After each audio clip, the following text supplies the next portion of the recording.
Some nights arrive softly, and some nights crash into our lives like a storm. For Jonathan Hale, a tired single dad juggling late shifts and overdue bills, the night that changed everything began with a phone call he wasn't meant to receive, just a trembling voice whispering, "Please, stay with me tonight." He didn't know her.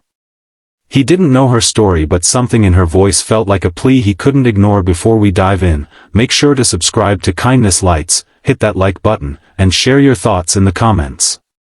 Your support helps us spread more stories that warm the heart and remind us how powerful human kindness can be. The call came at 11:46 p.m. Jonathan was half asleep on the couch, his daughter Lily curled against him after a late-night movie marathon. The phone buzzed on the kitchen counter. He almost ignored it. Unknown number. Probably a scam, but then he heard it, fear, pain, and loneliness woven together by a single shaky breath. "Is someone there, please? I don't want to die alone." Jonathan sat straight up. "Ma'am? Are you hurt? Do you need help?" A pause.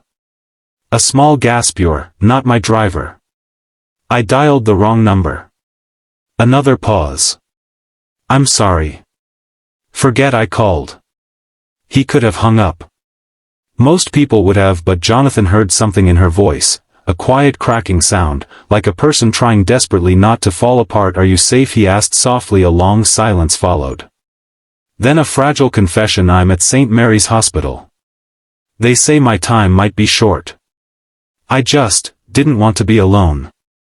Jonathan looked down at Lily, still asleep with her head on his lap. He thought about the night his wife died, the loneliness, the fear, the feeling that the world was too big and too cold. A stranger's kindness had gotten him through that night. He gently slid a pillow under Lily's head and kissed her forehead. "I'm on my way," he said. He didn't ask her name. He didn't know why he felt compelled to go. He just knew someone needed not to be alone. The hospital hallways smelled of disinfectant and tired hope. A nurse pointed him to a dimly lit room. Inside, a woman with long red hair lay propped up against a pillow, her skin pale but her eyes bright with surprise. "As he entered, you came," she whispered. Jonathan nodded. "You sounded like you needed someone." She smiled faintly. "I'm Evelyn." He pulled a chair closer. "Jonathan." For a moment, neither spoke. Outside the room, machines beeped and nurses hurried past. Inside, time felt suspended, two strangers in a small bubble of shared humanity. Evelyn told him she was the daughter of a wealthy businessman, but money had never bought her happiness or love.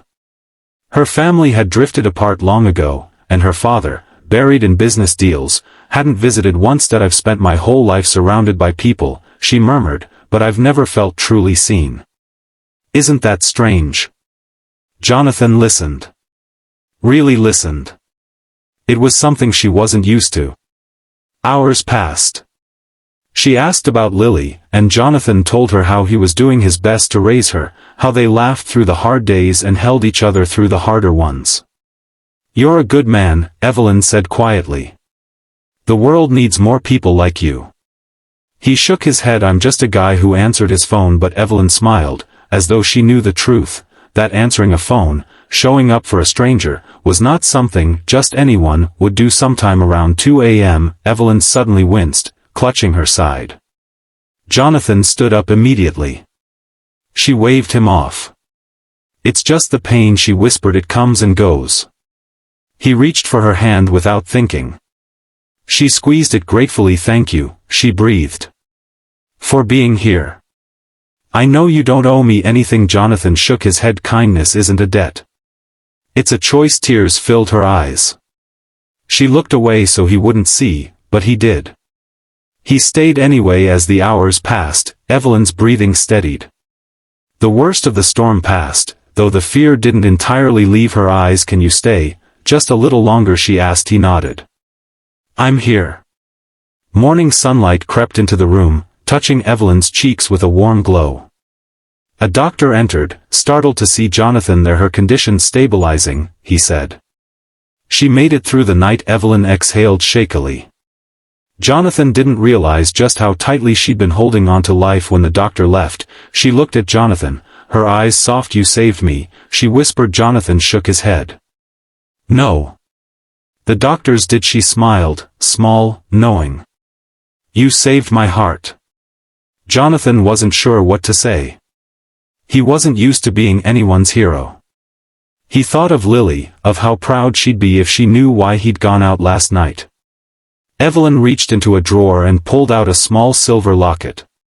I want you to have this, she said. I can't take that. You already did something priceless, she replied. This is just a reminder that kindness matters more than anything. He accepted it reluctantly, gently. Before he left, Evelyn said, You showed me what real humanity looks like. Before last night, I thought the world had forgotten how to care. Jonathan smiled softly. The world hasn't forgotten. Sometimes it just needs a reminder.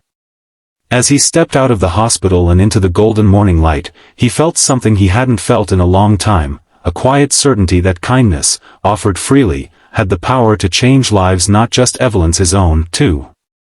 Kindness doesn't require wealth, or perfection, or heroic strength.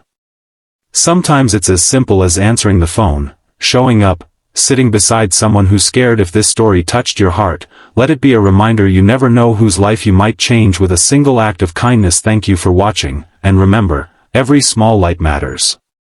Let's keep spreading them together.